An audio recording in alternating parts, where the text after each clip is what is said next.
Our next guest on the Center Ring Esports podcast has been involved with the scene for a very long time, before it was even called esports, believe it or not. Please welcome to the show, Vansilli. How's it going, man? What's up, guys? Thank you so much for having me. It's going great. Insomnia kicked in for like the past 2 days, so I'm like a little bit groggy here and there, but still super excited to be part of the show. Thank you so much for having me. You've been busy. Go ahead, Tim. Oh, I was about to say, I mean, you've been pretty busy. It's okay to be a little tired. Yeah, for sure. I think as we're going to talk about it, I'm assuming very soon is Valorant's been keeping myself busy.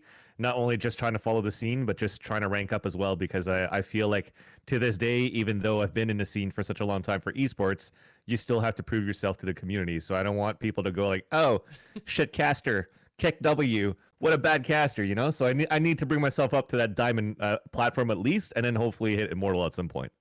Yeah, it's cool that you mentioned that. I do want to actually touch on that for a second. So you've been casting for a long time, right? Like, let's say on and off since what, 2003 time frame? Yeah, 2003 was my first ever event. I started really dipping my toes into it in 2002 with Quake 3 Urban Terror. So we're going way back at that point.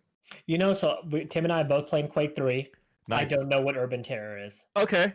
What is Urban Terror? Because I heard you mention this in another interview that you had done. Yeah, so it could actually it was the mod for Quake 3 that actually helped me transition over to like Counter-Strike and Call of Duty 1 when those came out, because Urban Terror was kind of like a similar version of Action Quake, if you guys play Quake 2 for Action Quake. But if not, you could compare Counter-Strike with some bunny hopping, including stamina and sliding. So it was a lot of you had to buy weapons. So they were actually you had to choose weapons instead of buying. So you're allowed to choose, for example, let's say you go an M4 and each one of them had little perks. And if you chose certain perks, then it would nullify you getting certain type of equipment. So you could banish your teammates by just holding caps lock, and then they're able to go like halfway. But the damage in terms of like getting shot in the leg or in the body or in the head has that type of damage. So it has that type of hitboxes. So you really have to be good in terms of like aiming for the head to make sure that you kill faster. But the same style is still very Counter-Strike-y, where it's like a 5 versus 5 or a 6 versus 6. But you bunny hop across the map and plant bombs on 2 different sites. And of course, the opponents have to defuse, or you have just a regular team survivor. So it's just like within a timer, you have to kill everybody at a certain point. The main one was Team Survivor I played. Coming from that arena shooter world, any interest in Diabotical? I've been playing Diabotical when like the first beta came out. I love it. I'm really not good at it actually. I'm good with the what they call the rocket launcher. I forgot what they have different terms, of course. But the one that's like the rail gun, holy crap, man! I'm not good with the rail anymore. Like when I played Quake 2 and Quake 3, I was all about rails. But now I just can't hit anything. I think I got that boomerang that finally hit me. But I was about to say, is that the boomer effect? Oh yeah, 100%. But I still love watching Fatality play. I still love watching Lex play and DDK play as well. And of course, they're scrimming a lot, and you see a couple of local tournaments or smaller tournaments with like a Dahang and all them playing him too. Yeah. So just to be able to see like Arena FPS be Arena FPS instead of being like Quake Champions, what they tried to do, I'm just happy to see a different style, or that style come back with Diabotical to what quote unquote the roots used to be for Quake. Do you think the arena shooter will ever come back in a big way? With Diabotical, I think it will. To be honest, like because when you used to watch, for example, Painkiller or Quake 3 CPMA, it was all about how fast people were moving around the map and how good they were in terms of aiming, but also predicting where your opponent's going to be, because you have to control the rail, you have to control the rocket, you have to control the items. There's so much mental timing that goes into playing Arena FPS that people don't really understand the whole concept around how good you have to be top notch in Arena FPS. But as a simple spectator, it's so much easier to follow, because now you know it's a 1 versus 1. You know who you're following when you're actually looking at the screen, and you know basically the concept of he needs to pick up weapons, he needs to kill the other guy. You look at the HP, you look at when they're going to pick up armor, and then you know that there's going to be like the whole timer kind of thing. What I like about Diabotical in the dual range and what they added is the I think it's called the golden kill or what it is. the last kill. Mhm. I forgot Yeah, what the it's golden called. egg, or they have some funny. Right. Yeah. So like you have to basically within a 10-minute timer, if you're actually destroying the guy, that timer goes down a little bit faster, and then once it gets to that timer, the one that's in the lead still has to do one more kill to secure the win. So there's still a chance for the second person to make a comeback into the game and hopefully win in like a sudden death overtime or something, which is great because back then, again, when you're looking at Quake 3 and you're looking at Painkiller, it's like if the guy's in the lead by 5 and there's 2 minutes left, he's just hiding for the rest of the map, and then he's just going to win by time. Well, So we I also do like saw that concept. even with Quake Champions, just with this last QuakeCon championship, like the forget the guys who were in the finals, but like the guy was up by like 8 kills, and it was like it didn't matter at that point. Yeah, exactly. It's super boring. So I think that adds a nice concept and a good little change to Arena FPS, where I think it could actually get pretty big. I mean, you have some big names that are still supporting it and behind it. Like I said, like DDK's in there, and I'm DJ Wheatlow's playing it. Semler plays it from time to time, and it has like it. I mean, it's produced by Too Good Studios, and Too Good has been very, very, very much involved with esports in his days and in his career as well. So I think they have the right people to try to push this into the next level. So let me tell you this then. What if I throw it back at you, Vansilli, and say all the reasons that you said it was great is why I say it might hurt in the esports long term, because kids these days, they don't know like us boomers where you actually had to work at something. We didn't just have BRs to make ourselves feel good. Yeah. Where it's almost like an FGC game where you can tell right away that you suck at it. Mm-hmm. And, you know, I think that's an issue with arena shooters where if I go on a 1v1, I'm going to play someone like DDK who's never stopped playing arena shooters. And then I'm going to get destroyed, learn very quickly that, you know, this isn't the game for me, or maybe it will turn me off from it. And then I'll just go mindlessly play another BR game. Mm-hmm. So the way I would answer that is it's still people who enjoy the game, even though they get smacked, will still enjoy the intricacies of how difficult it is to become pro. So for example, look at us plebs that are old and you guys have kids. I'm looking to have kids when my wife is going to be able to come here from Vietnam with COVID. Well, not with COVID, but once COVID is done, you know what I mean. But then again, we're like a platinum, gold, whatever rank we are in Valorant. People who are playing in the FGC for Mortal Kombat 11 or for playing Brawl or Smash or whatever, they're not that great at the top level. Even look at StarCraft. StarCraft since 1999 to where we are today in 2020. Rip that it doesn't have the support anymore from Blizzard, but that's a different story. But due to the fact that you have like Idra and like Huck of them back then, and nobody's going to be able to be at that level, but people still very much enjoy seeing a high level play of StarCraft. So people very much enjoy high level Counter-Strike, Valorant, Arena FPS, the same kind of thing. So even though they're going to get smacked, you're still going to have the elites that is going to be able to make it very entertaining to watch. Now, I want to kind of transition us to a CS conversation here, because this has been a hot topic on our show recently.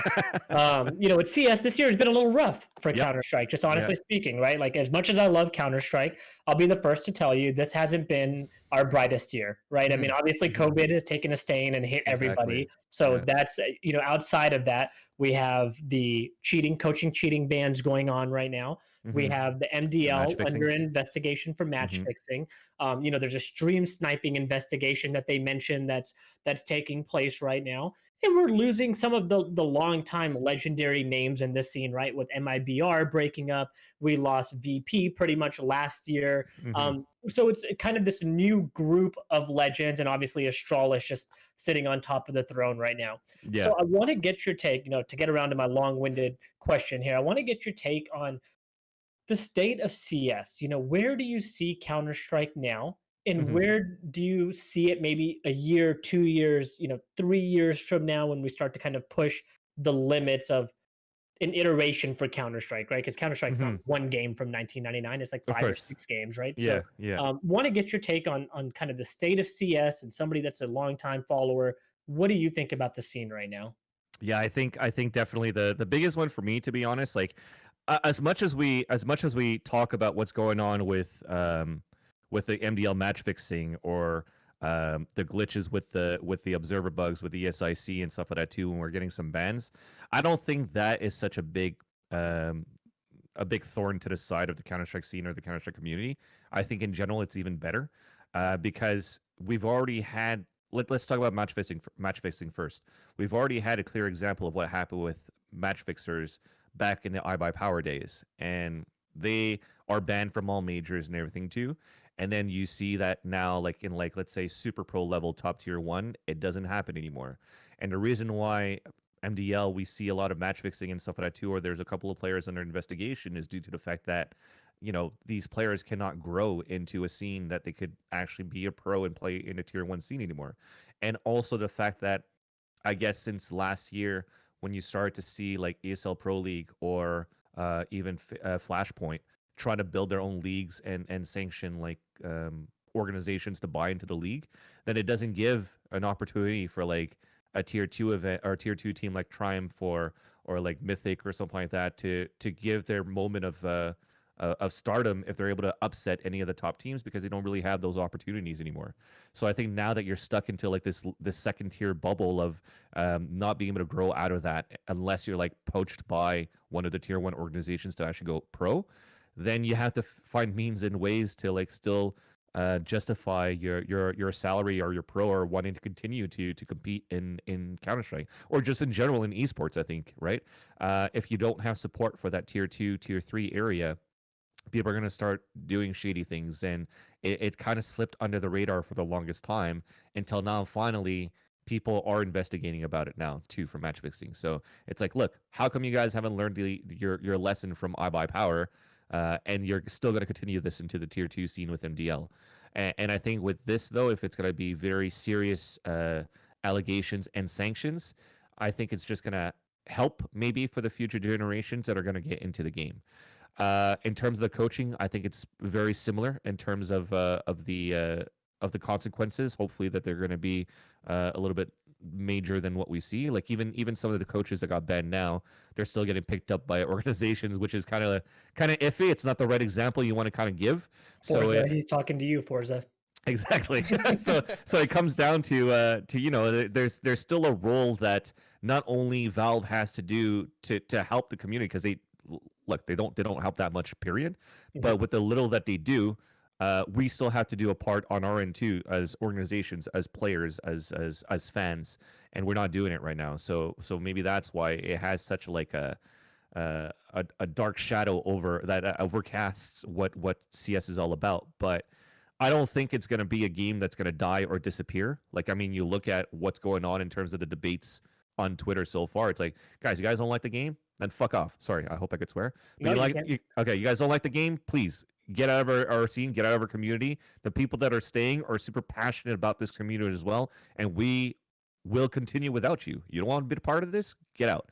And I think whenever it comes down to CS:GO is going to reach sort of its limit, I think there's still going to be another version of Counter-Strike anyways. Yeah. And that's going to bring like so many players back as well. I mean, Valorant was one of the biggest examples, in my opinion, where a lot of the players that are the boomers that are our age that used to play Counter-Strike 1.6 back in 2003 are finding something new and refreshing into Valorant. So if you're finding something new and refreshing into CS, they're going to come back and try it anyways, because we will always love Counter-Strike and always will at least want to try it out. And as you already have, like organizations and tournaments that are big names, and I'm pretty sure they're still making good money out of it in terms of tier 1 competition and spectatorship, then they're going to continue on with the evolution of the new game.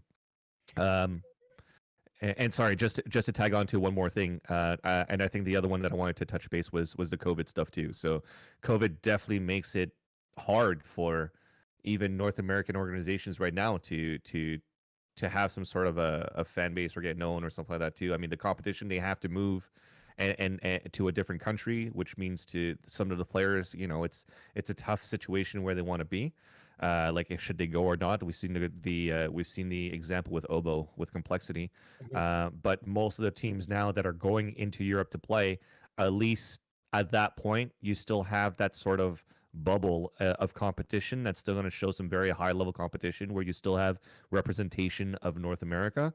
And I think COVID at the same time does help in terms of our spectatorship of the events, because now, people don't have to travel as much. I think you're able to do a lot more circuits, a lot longer circuits if you plan to. And I think for the players, it's fun for them too, because they're able to stay on top of their game. In the end, though, I think for sure everybody's looking forward for the LAN scene.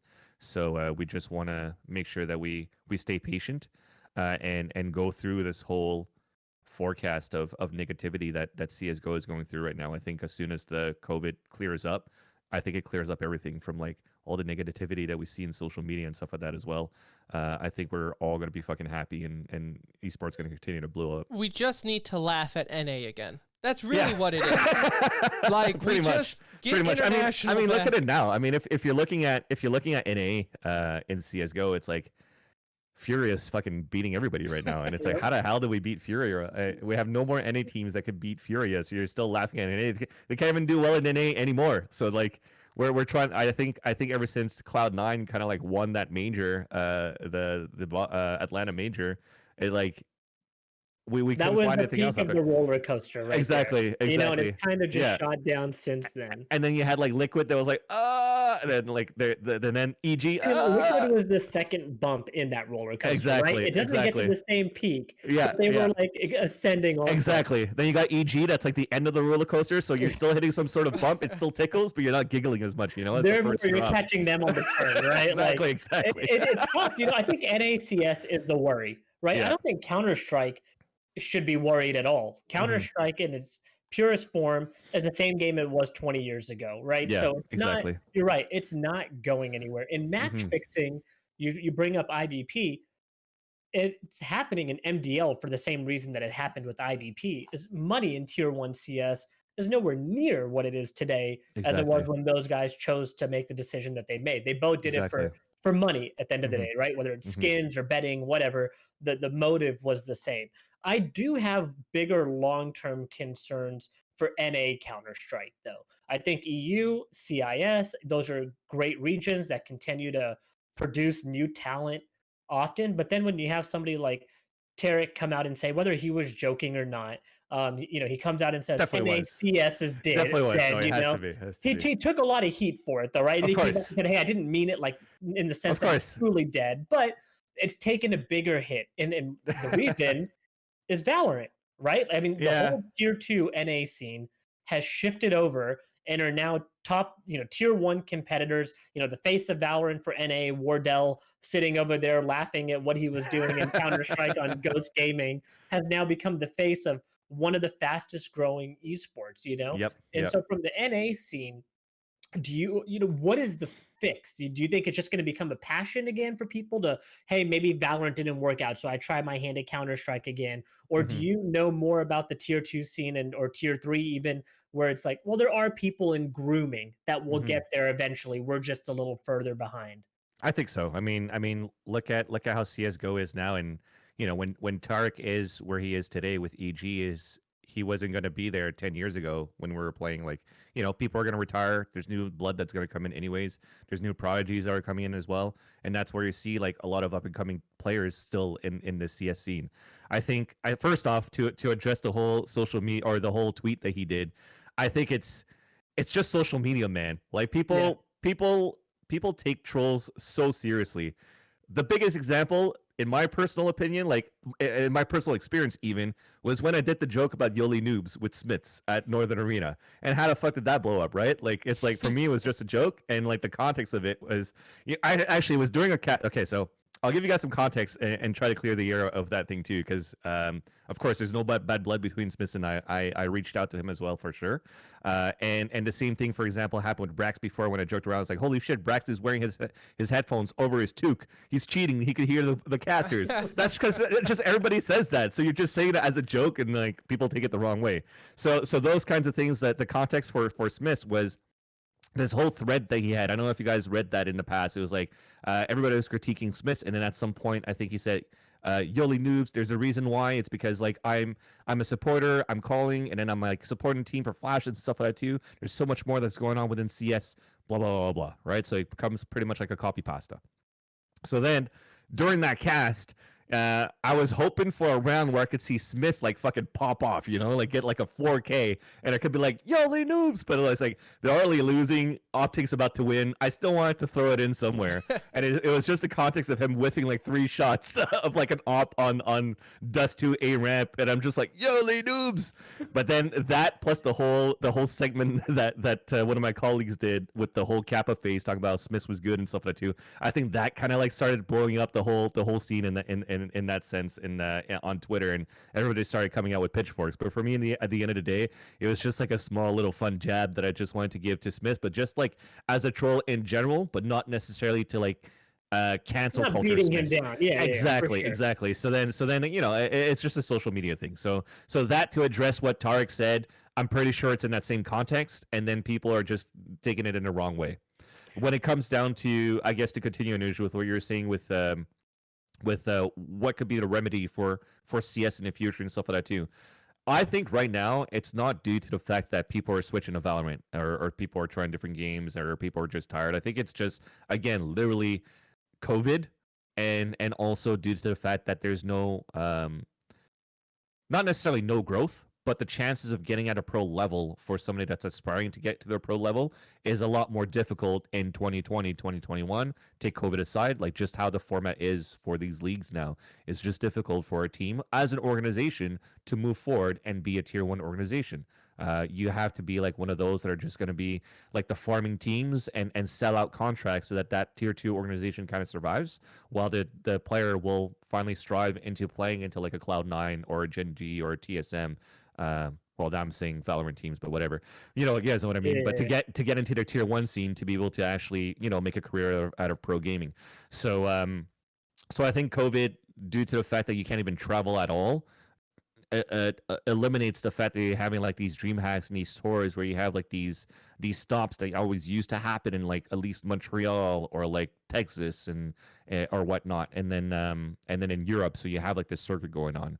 Now it's all online, so it's just a little bit more I guess difficult for these organizations to get stuff going on online. I think the circuit's a little bit smaller because they had to cancel a lot of their events for 2020. But I think for 2021, I mean, if we want to continue to, like, these guys as businesses eventually do want to make some money as well, and I'm pretty sure they're sitting around the table for the past few months of like, how is 2021 going to look like if we still have to stay indoors for another year while waiting for a vaccine for COVID?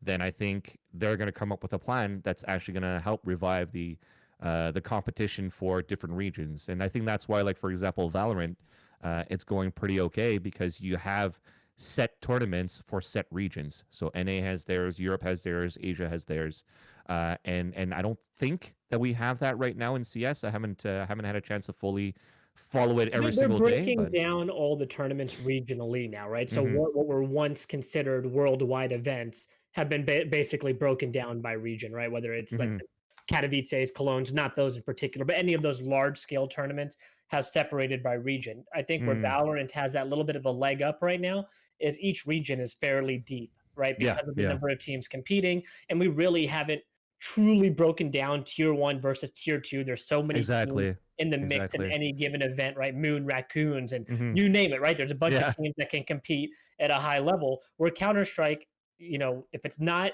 Europe, your pool looks rather interesting, right? For NA, it's EG, Liquid, Furia, and then everybody else, right? Whoever else that can slot in. You know what? Now that I think about it, maybe that's the reason why. Because if you're looking at, I don't know what the process is for, let's say, IEM Cologne when they had their own regions, as you were saying here, Anuj. Like, what was the process for these teams to be able to make it to the stage levels, the close levels, and the finals, right? Was there a moment where there was an open bracket for all these teams to play? So, for example, if you compare it to First Strike, then there was 128 teams that were able to register for Stage 1 and the Stage 2 that's going to happen in 2 weeks. And then you have for an CS, I don't think anything, right? It's just you're inviting out of the litter. And exactly. So that's another reason why, like, it's even at a DreamHack tournament.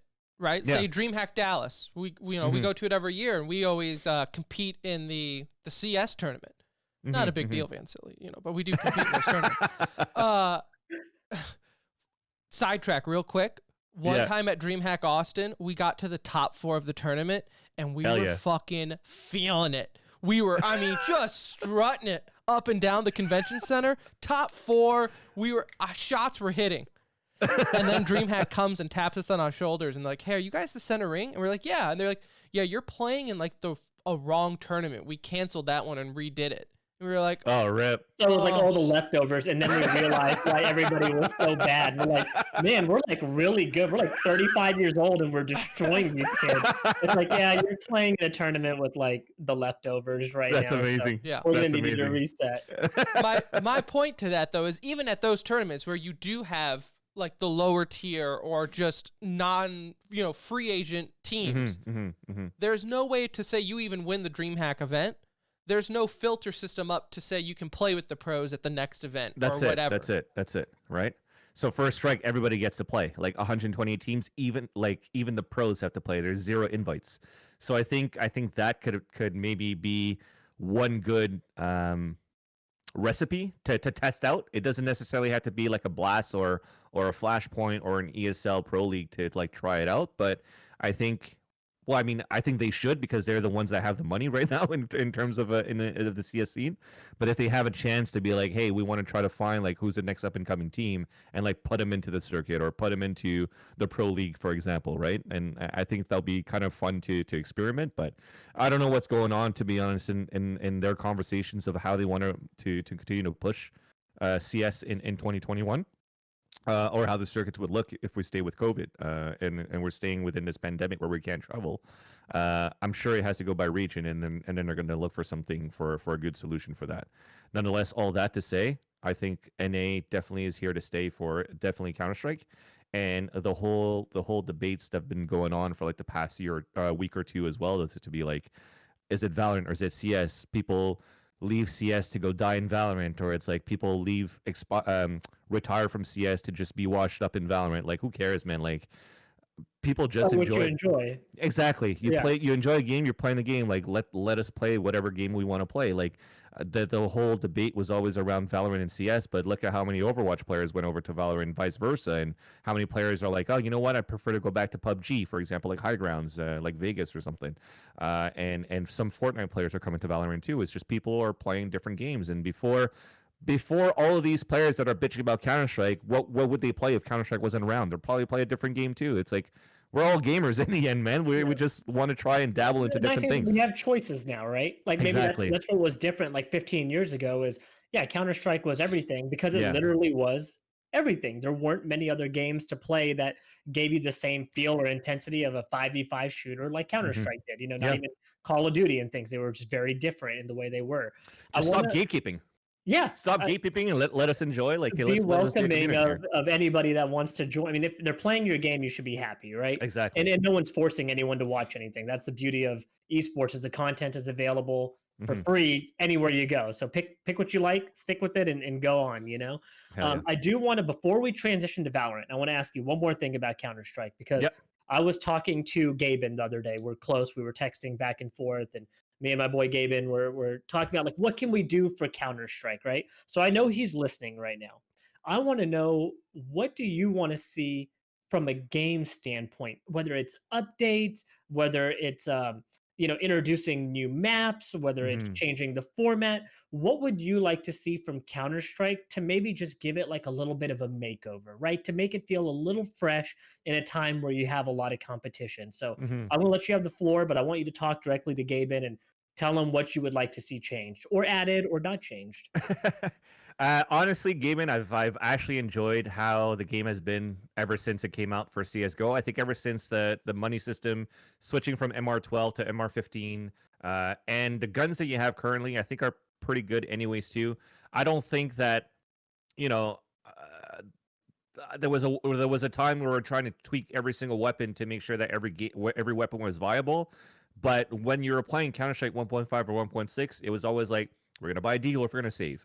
We're going to buy an M4 and AK if we have money. And we're going to buy an AWP when we have money. We don't care about a 5.7. We don't care about a P90 in 1.6. Well, sometimes for a 1.6. The MP5 was pretty golden back in the day. The MP5 was golden, but who used a UMP? Nobody used a fucking UMP. Who cares, right? So who used a Scout? Nobody used a Scout. Like, Who cares? So I think the way that the guns are right now for CS is pretty balanced in my opinion. Mhm. Like I don't think there's that much rage going on ever since we finally reverted back from like having to use the SG all the time or like the AUG. That was rough for all viewers, Exactly, I think, exactly, right? exactly. I was the one, and by the way, like I don't want to.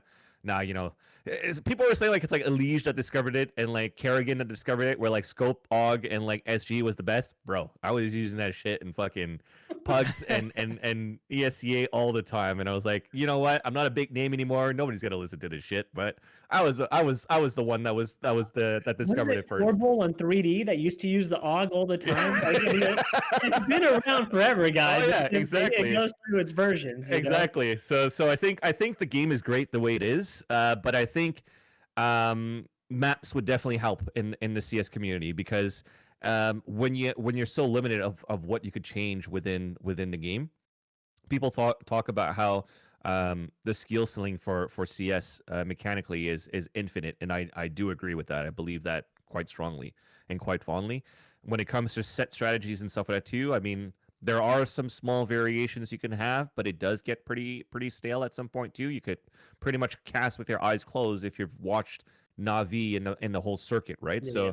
So you kind of have an idea of how all the players play, and you just think about one player of how good he's going to be, how simple he's going to clutch a 3 versus 1 or get the entries onto the next, right? How he's going to move mechanically that just surprises your opponent.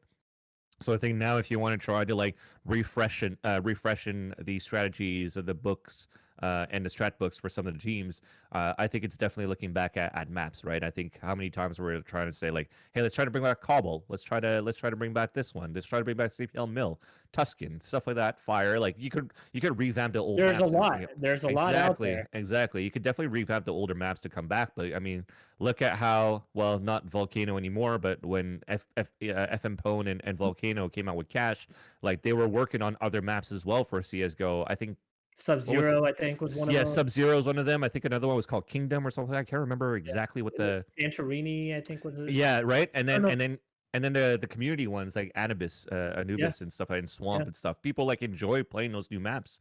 So I think being able to support the tier 1 scene or at least a competitive scene with new maps is definitely going to help. You don't have to come out with a new map every single month, but I think to add a different one to the map pool to deepen the map pool for all of these teams is definitely going to add a little bit more spice too, and I think it adds a little bit more into like the BO3s and BO5s in the finals.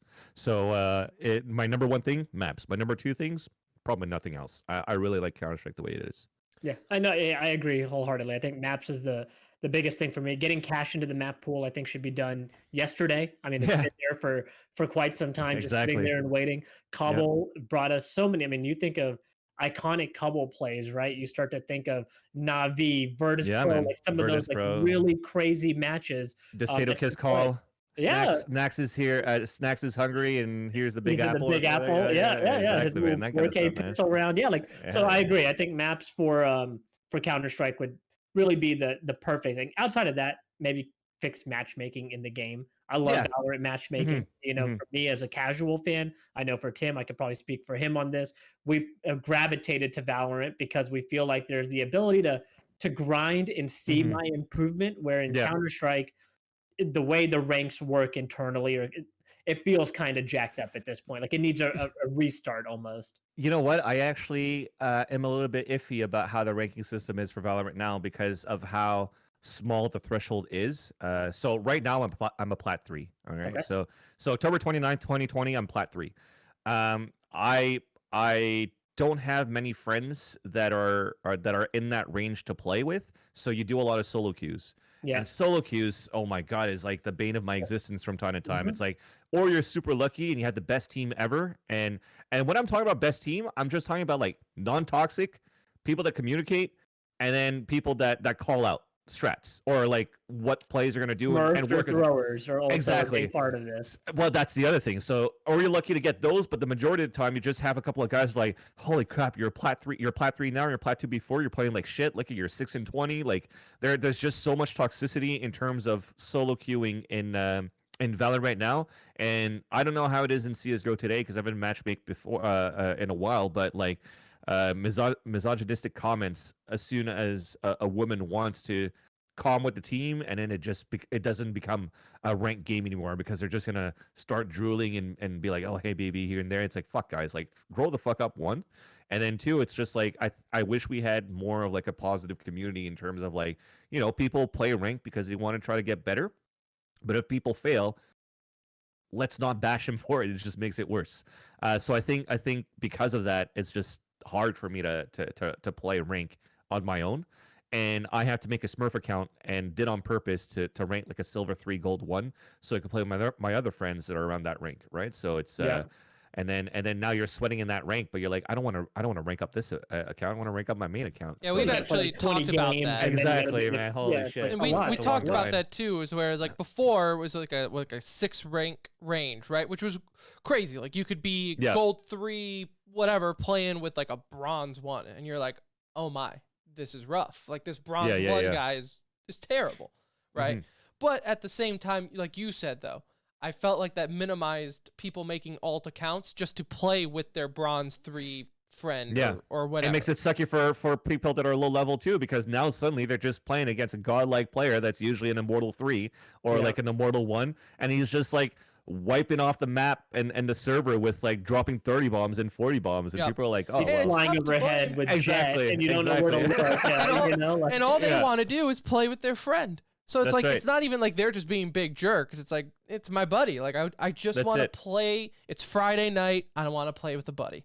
Yeah, that's it. And from a developer's perspective, I kind of get it why they wanted to do that too, is because, I think when you were able to play from like bronze 1, or let's say gold 1 to I think diamond 1, I think it was like 2 ranks, right? We were talking about 2 ranks here. Yeah. I think it's very similar to how matchmaking for CSGO is. It's like, if you want to play with your friends, you can play with your friends. But I think at the same time, because you're putting it at a lower threshold, is because people were bitching a lot about the queue times as well, as how long it is to be like a 2 stack or a 3 stack when the levels are all over the place, to try to balance that in the end too. So they wanted to make the wait times a little bit lower. I think that's my assumption as to why we have that now. So I get it from their point of view. So that's why it's like, it sucks, but at the same time you come to terms and accept it, because they're trying to make it as complete as possible for any skill level to just enjoy and have fun with the game too. That's all the tweaks that we see with the agents or the maps and stuff like that too. It's just all through community feedback, where it's a fine line that you step on, or you have to cross, because it's you want to appease the general public that's going to play your game, because that's how you make money, because they're all going to buy your skins. But you also want to appease the people that are at the pro level that doesn't want their game to be broken to a point where it's like anybody could play, anybody could be pro, right? There's a reason why people are playing this game, is because there is still a skill level to be good at this game, and not everybody should be able to attain that plateau. Yeah. Right. So let me ask you this then, because you did mention like adjusting the agents and things like that. So my favorite game for 3 years, played it every single day, and I haven't touched it for a year, was Overwatch. My condolences. Loved it. It was dead. What's that? Well, I missed it. What? You said my condolences. Oh, yeah. Well, I played in a league and I got banned for teabagging someone. And then I was like, this isn't the community for me. This is not the community for me. So long story short, though, I felt like part of that game's demise was Blizzard tried to balance it too much. And it was like, it wasn't even like the pros or the community could create meta.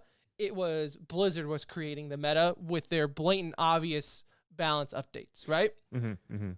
Now we're seeing, this is me being over exaggerated, but I somewhat see that with Riot with some of these patches, with like, for example, this Cypher one coming up, where now his traps, which was 90% why people played Cypher, now they are no longer active once he dies. And that's going to completely change the way people play him, possibly even pick him, because now you have Killjoy, which her turrets are still active after death, so it still gives you the information, which... Not really, actually. So because now with Killjoy, even if you step away from a 40-meter radius from what you drop down, they deactivate until you fall back in that radius. So I think if you're dead, they're deactivated as well. But a detail, I see what you mean in terms of the changes. Yeah. Yes. So my main question for you though is, what direction do you feel like Riot is trying to take this? Do they want people to kind of go more of a run and gun duel? Like, and don't get me wrong, I kind of like the Cypher changes, because I felt like I was always shoehorned into playing Cypher because I felt bad if the team didn't have one. So I'm very happy that he's less useful. But I also think because it does allow now for it to be an FPS first and the abilities come second. That's a good question. And I had that debate as well with my stream and just people in general too. It's the first one is I was kind of mad about it. I was disappointed in the changes with Killjoy and Cypher, not necessarily Cypher, but more Killjoy, because I used to be a Sage main, and then I played Killjoy when Killjoy came out. So now I got Sage that got nerfed, Killjoy got nerfed, and my alt ones that I play okay with is Omen and Breach. So at least they're not touched. Brief got a buff on top of that. I'm happy, but you can't play Breach and ranked anyways because you need so much teamwork and communication. And as I mentioned to you guys before, too difficult at the lower ranks. Exactly, or too difficult just solo queue. Yeah. But to first off, I think Riot are still doing a great job in terms of developing their agents and doing their tweaks, because I don't think they necessarily do it the way that, for example, Blizzard Activision would do it with Overwatch, is that Riot actually just literally talks to everybody. Like they approach pro gamers, they approach the streamers, they approach it from different points of views, and they have focus groups and stuff like that too, where their community could give their feedback over what's going right, what's going not right in terms of Valorant. And my theory around what they're trying to do with Killjoy and Cypher by nerfing their kits is to allow, first off, maybe more picks of Breach and Sage that kind of fell off as soon as the Sage nerf, we'll call it. Exactly. The Sage nerf came out, and even if Breach got a buff, he still wasn't picked out enough, right? So I think they want to try to add that a little bit. But the other one is, I think they wanted to try to balance a little bit more in terms of like the attack executions and the defensive executions. So what I mean by that is, for example, as I love to lurk with the Killjoy, to still be able to put a turret on the other side of the map once we're able to make it into a site and could still spot somebody when they're trying to go for a rotation in a flank. What does that do? It means before that actually happens, if I take over a site as an attacker and I plant, and it's like, let's say, or 4 versus 2 on a retake, right? And we're going to talk about Sea Haven at this point. Okay. That means I could have my 4 players play 2 watching spawn and 2 watching Sea Garage. Nobody needs to watch flank. Why? Because you have a trapwire, because you have an alarm bot, you have a turret. So on a 4 versus 2, when you're trying to rotate and retake the site as a defender, it's nearly impossible at that point. So now that you're able to, let's say if you kill a Cypher first when he's lurking, he's punished for it because it's a high risk, high reward. If he's able to flank and to get a kill as a roamer and opens up a site, his kit is still around. But if he goes for the roam and he dies, he gets punished for it, his kit is gone, which allows then on a site retake to give more chances for a defender to come in and retake the site and eventually defuse a spike if they eliminate all the post-plant defenders, right? And I think it's something very similar to in that sense for Killjoy 2, in the exact same example.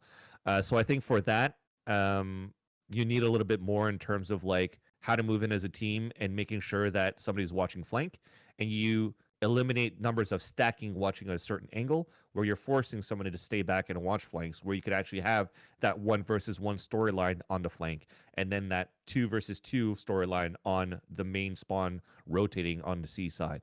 So I think that makes it a little bit more fun in the end. So that's definitely something that is going to be looked at, I'm assuming now next week, I think, when the patch is going to come out again for them to try again. So I think we'll have a better understanding and a better idea at that point. In general, though, I still never really was against the changes that Riot have been doing, because if they needed to make some modifications, they'll make the modifications. Like I said, they listen to the community a lot, and they won't just do it and leave it. I think that's the big part right there, right?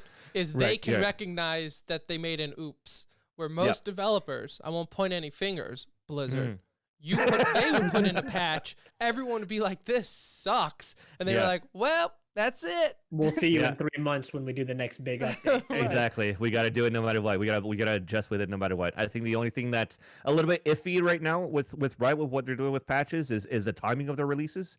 because so far we've seen this First release Strike. exactly right in the middle of First Strike that created some issues, and then the rollback, of course, makes things a little bit better. But still, at the same time, it's like if there wasn't any issues, you still have to adapt to it right away.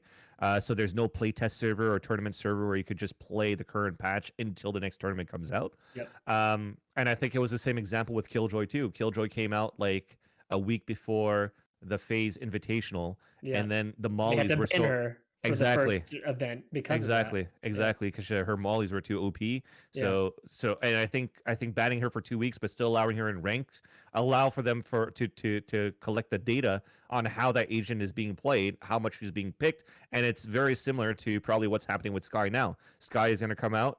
They're going to not allow her to be played for 2 weeks before, so that they could stress test to see how Sky is actually doing in ranked, and probably have their own point of views and scrims and stuff like that too when the pros are actually going to play as well, and give their feedback to Riot, and then Riot could then decide, okay, should we push her into tournament, or should we wait a bit? Should we do some last minute changes? So I think that's cool. I definitely think it's going to help a lot more once we have the tournament servers, or at least the, how do you call that servers, The like the test PTRs? realm, the So they public had test realm, or- the public test servers and whatnot, Exactly, exactly. Public test servers. So so those ones, and I think that's coming like 2021. Mind you, like this game only came out like 3-4 months ago. So And it's crazy how much it's evolved, right? Just in the few months. When it came out at the start of the beta, I think came out at the start of COVID, and then we had an official launch in June. Yeah. So to see where the game is just not even 6 months after release, it's really impressive. And I agree with exactly what you're saying. I think the beauty of what Riot has shown is the ability to adapt to changes, right? So it's not set in stone. When they release something, they are taking feedback from the community, they are taking feedback from the pro side, and we're seeing changes be made. So I'm excited for the upcoming changes. And I know you mentioned Sky. Did you get a chance to play her for the few minutes that she was available? No, unfortunately not. For me, the new patch, I didn't want to pay any attention to it, as my main focus was to figure out what's going to happen in this first qualifier for First Strike and the open qualifiers, and see how the teams are currently playing. And then I probably wouldn't even play Sky until she actually comes out into actual play 2 weeks later. So I think, like, for example, next week would be the closed qualifier for Nursery Gamers, so technically she'll still be banned. And then who knows if that 2 week is now starting on the next time she comes out. So when she it might, actually re-releases and whatnot. exactly. Yeah. So that means like she might be banned on the first week of UMG as well. I mean, it'll be fun to like maybe play her and check her out, but to try to theory craft on how she is in pro play, I won't really study those until we actually get to see her in those games. I'm just going to tell you right now, Alex. Okay, just get ready for this. For sure. Get ready for Sky to make casting a living nightmare, because I got to play 2 games with her, and times I cute her. Get ready for birds to be coming out of the sky, seekers, wolves. I mean, it's really mess up your game that you're putting in place right now, because she is unique. I mean, she is a one of a kind. I loved it. I thought it was great that she was so different, but she has got a lot in her kit to use. Bro, I don't know if you saw like a retweet I did like 3 days ago when the agent came out. It was a retweet from Justinova, and he's like, "This is my experience in ranked now." So he was playing a B-Haven on Split, and it's like they had, I think, a Breach on both sides, Ska on both sides, and Omen on both sides. So think about that. So the bird flashes came exactly. It was literally fucking 11 flashes, 13 flashes coming from both sides, like counter breach to counter breach, paranoia to paranoia, sky, and then smokes comes out, and man, it was insane. He's just laughing the whole time, and then you don't see anything.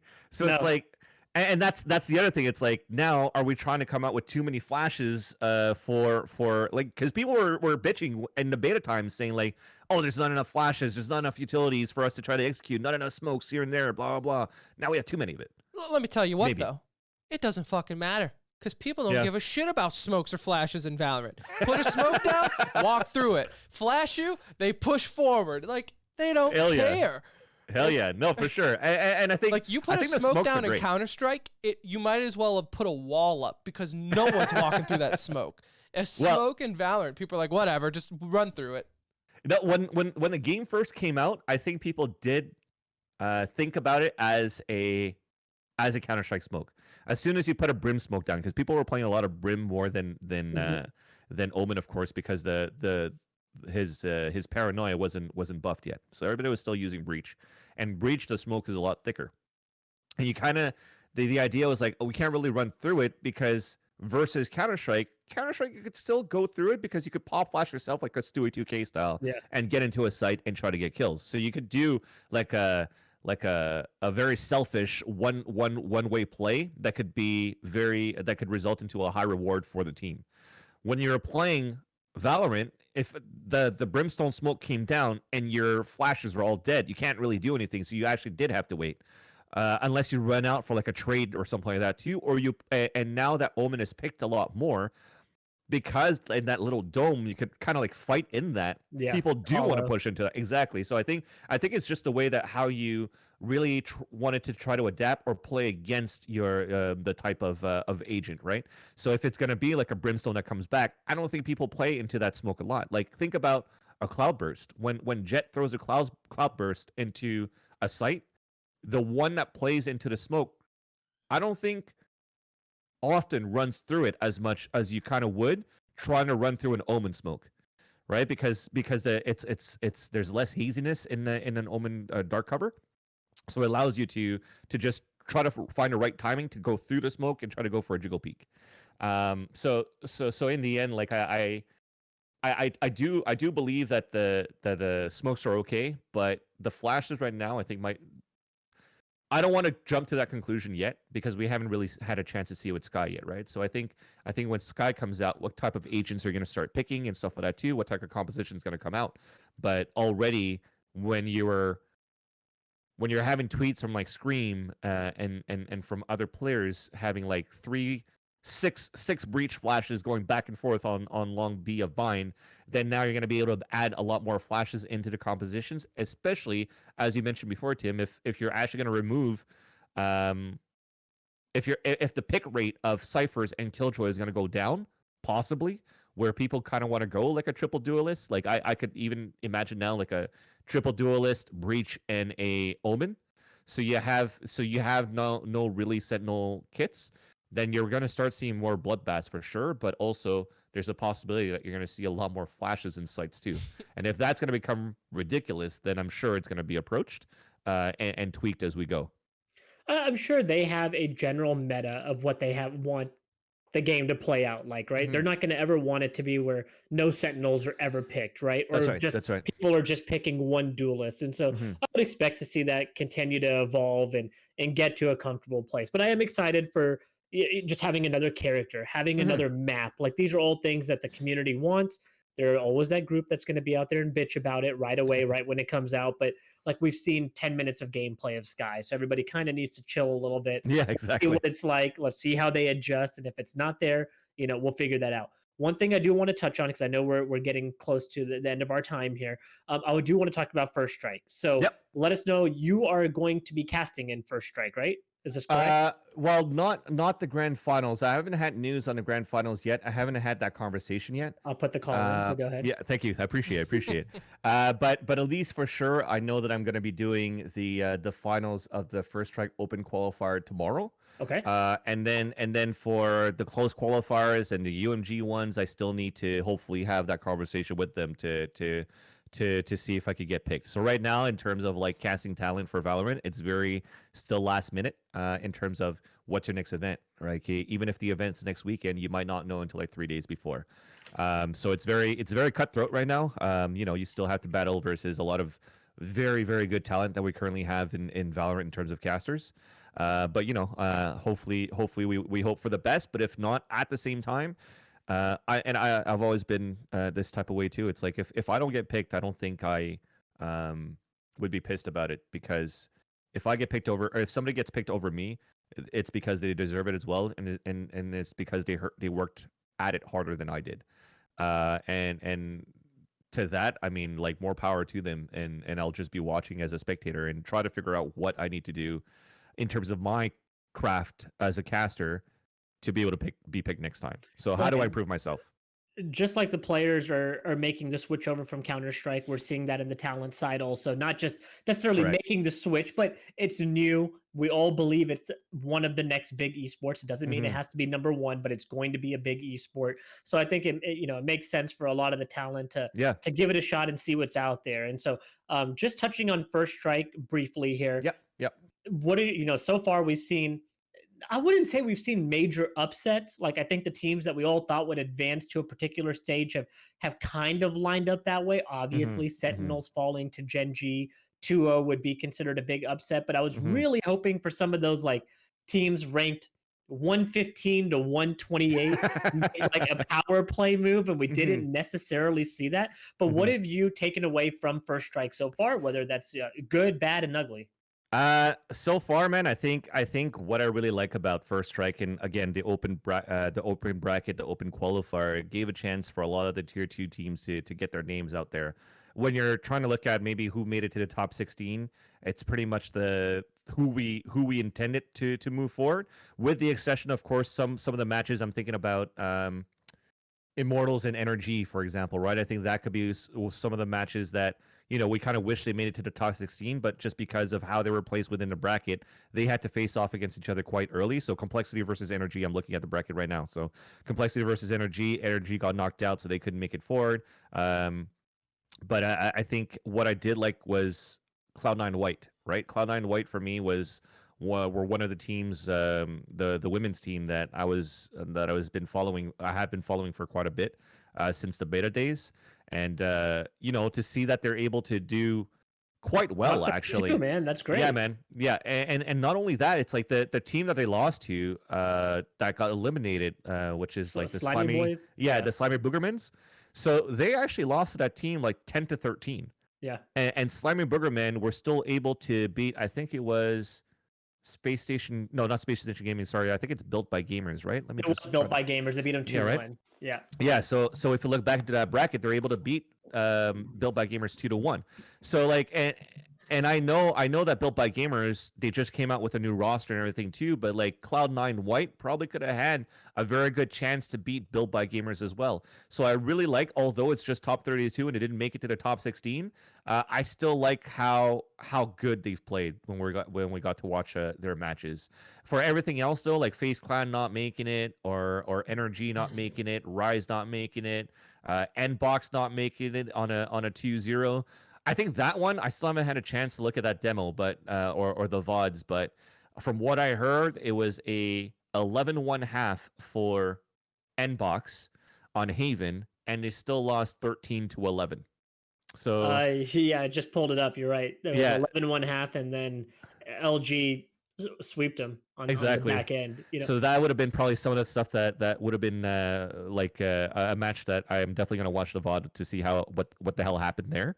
But there were a lot of, once you got to the top 32 or top 16 or even top 8 now and top 4, there's been a lot of matches that were like all these teams and all these organizations got pushed to the limit before we got down to like the regular top 8 that we kind of know, right? Like even Sentinels, they lost a map to Kudos Yeah. in like the round of 64, I think, right? So that was already a scare there. You have so many of the tier 2 teams that were able to bring other teams to a 3 map. So that's what I love about the It scene gives right now. them recognition that they deserve, right? Like these are Exactly. the big names are already going to get all the notoriety. They're That's already right. well known. They're in the caster's mouth in the sense of y'all also know them from other esports titles. That's So right. That's it's right. easy to focus on them just as we do on this show. We're just as guilty of it. And so Mhm. I think that's the beauty of First Strike is giving everybody a fair shot. Like it feels like an NCAA bracket where you're Hell going yeah. and look, there are favorites. We know that. But on Mhm. any given day, you come out and put up a good game, you have a chance of taking it. And that's been my favorite part about First Strike. That's what I love as well. And there for this event here, there's been a lot of organizations and teams where it was a question mark to see what was going to happen with Mhm. them too, right? FaZe, we haven't seen them since they pretty much got picked up to play their own tournament, the FaZe Invitational. How are they going to do? And like I said, Built by Gamers, they came in with a new roster. LG, how are they doing now? Now that they lost Venerated. We're looking at Gen G now that they picked up Sean. You already saw Yep. that right now of how they were able to beat Sentinels 2-0. Um, Envy, now that they picked up Crashies and Food, like we haven't seen them since they were announced. It was beautiful that they beat T1. Let's just Right? throw that out there. Exactly. 2 guys to get that victory. That had to be icing on the cake for them. And that's a storyline in itself too for T1. It's like, okay, T1, it's like the iBuy power minus the fifths, minus steel. And how are they gonna do? Like they kind of did okay, but there's potential to do better. But they were questionable in some of their gameplays, especially on Split. And that's been their kind of MO throughout so far, though. Yeah, there's exactly. potential, but they should be better in everybody's eyes, I feel. But this was a new page to be like, is it going to be something new, or is it still going to be like, oh man, it's going to be the next one? We'll check the next one. We'll check the next one. And it seems that storyline for them, it's like, yeah, we're going to check the next one. And then last one was 100 Thieves, right? 100 Thieves. We wanted to know how they're going to do now that they dropped most of High Grounds and they have this roster now. They brought in Nitro too. It's like, holy shit, this is awesome. So I think the scene is like super exciting right now too, and that's why like from day one of the open qualifiers, you already had such a big number in terms of viewership because everybody was excited about this type of storyline, and I think it's going to get even better as soon as we make it to the close qualifiers, the next 4 teams that will qualify into the UMG one, and then finally the grand finals of the top 8 in December. I think it's pretty hype. So again, for a game that came out like 5-6 months ago, I keep saying 3-4 months, but fuck man, time flies by in this fucking COVID days, man. Holy shit. It's the same, like, dude. Yeah, I don't even know what day we are today. So fucking house. so yeah, so then just to see how the scene or the circuit is going to be in 2021 is something super exciting to look forward to for this game. Not many games too can go like a full year, like its first year, all online, no international. Like yeah. It is going to, when they finally have that first LAN tournament with international, NA, EU, throw in Korea, throw in whatever. So good. Like everybody is involved in this. Oh yeah, so. We're talking about storylines. That is probably gonna be the biggest storyline too. It's like Absolute Jupiter. They finally got some losses, but can they bounce back? Vision Strikers are unstoppable right now in Korea. What are they gonna be like in the international scene? What's the ranking now? Can G2 beat TSM? Or even now within NA, it's like, is it TSM now? Is it Sentinels? Is it now Envy with how well they've played today? It's like, or there's so many question marks. You know, by 2021, will Cloud9 just have every player in Valorant under their rosters? Well, hopefully it's going to get to some point where it's kind of like Valve to say, like, you know, we can't have too many organizations under the same entity to like play into a tournament. That could get kind of iffy. But that would be no. I like what they're doing. Get one in every region. Get the all-female team. Exactly. Like, cover all your bases because whenever one hits off, you're good to go. Cut the other ones. Cut the other ones. No, definitely. I think it's going to be great. The future of Valorant is bright within these dark times, and I think it's only going to get better. I think, like you guys say, like there's going to be so much hype around once we finally have LAN again, and I think that's for all esports in general. I think CS is going to fucking boom. Valorant's going to boom, but I think it's going to boom a bit more because it has so much hype behind it as well. They should just start off with the World's Championship. Should be their first event. Hit it with Worlds and let's go from there. I was gonna say I'm pretty sure it's gonna be at the level of Worlds right now for League of Legends, and if it gets to that point, man, fuck, it's super exciting. I think that has always been my dream. At least like for me, it's not necessarily to cast a grand finals or anything like that too. It's just like I was able to be on a main stage in the golden days of competitive gaming before it was esports, and it was like, holy shit, we have like a skywalk for TSN sport, the Team Sportscast Network, and everybody's like watching on a big screen, and just on the ground there's like, what, let's say 200-300 people, and we had about 1,000 people watching live online, and it's like, holy shit, man, like we're beating records here. But now it's like a sold out arena of like 12,000 people, and I'm like, fuck. Like I love the fact, like I do have a sense of pride into like I consider myself one of the pioneers to be able to like pave the way for the casters to be where it is today. Not necessarily the example, but to be one of the first one is kind of like a nice achievement that I like to be proud of. But definitely now that I'm able to see how esports is today, it's like if I'm able to be back in an arena on a stage to be able to call like a Valorant game or any other game that aspires me to want to cast a game. Man, I'll be moved. It'll be like it's like my biggest bucket list. Well, we believe in you. We hope you make it there. I want to thank you again, Alex, for coming on the show. We definitely appreciate it. We'll definitely have to have you on again Maybe, For sure. down the road when First Strike picks up, when you're casting the grand finals, we'll have you on. Before we let you go, if we could just get a audio autograph from you, a liner, if you will, where you just can state your name and, whatever, and you're listening to the Center Ring. The Center Ring? Yep. Awesome. But first off, guys, thank you so much for having me, man. It was actually a blast. I know we only booked it for half an hour, and we talked for like an hour and 20 minutes, so my apologies for that. But I'd love to do more with you guys. Not a problem. It was super fun. So with that, my name is Alex Vansilli, and you're listening to The Center Ring. Perfect. Thank you.